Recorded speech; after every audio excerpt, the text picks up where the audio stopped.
वो एक रात तेज आंधी चली और कमरे की पुरानी खिड़की से अजीब सी सिसकियों की आवाज आने लगी।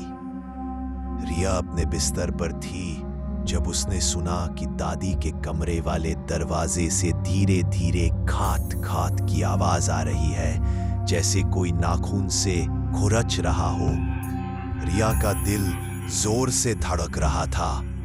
उसने हिम्मत करके दरवाजे के पास गई और छेद से झांकने की कोशिश की।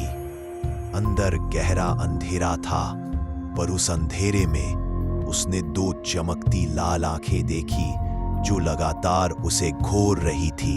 आंखें धीरे धीरे दरवाजे की तरफ बढ़ने लगी। इतनी देख कि रिया को सद्दी हुई सांसों की बदबू आने लगी। तभी कमरे के अंदर से एक पतली सरसरती आवाज आई, तुम मेरे घर में क्या कर रही हो? मैंने तुम्हें यहां आने से मना किया था। सच्चाई का सामना रिया चीख भी नहीं पाई। जब उसने पीछे मुड़कर भागने की कोशिश की, उसने महसूस किया कि कोई ठंडी मुर्दा उंगली उसके कंधे को छू रही है।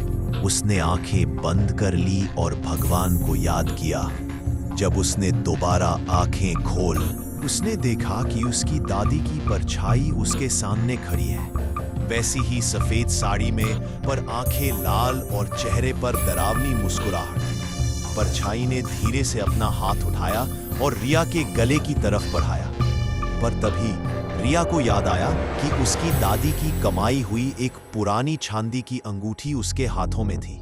दादी ने हमेशा कहा था कि वो बुरी रूहों से बचाती है। रिया ने जल्दी से उस अंगूठी को दादी की परछाई की तरफ फेंका। जैसे ही अंगूठी परछाई को छुई, एक तेज रोशनी फूटी और परछाई जोर से चीखती हुई पीछे हट गई। पूरा कमरा नीली रोशनी से भर गया और फिर अगले ही पल सन्नाटा छा गया। जब रोशनी गायब हुई, दरवाजा हमेशा के लिए बंद हो चुका था।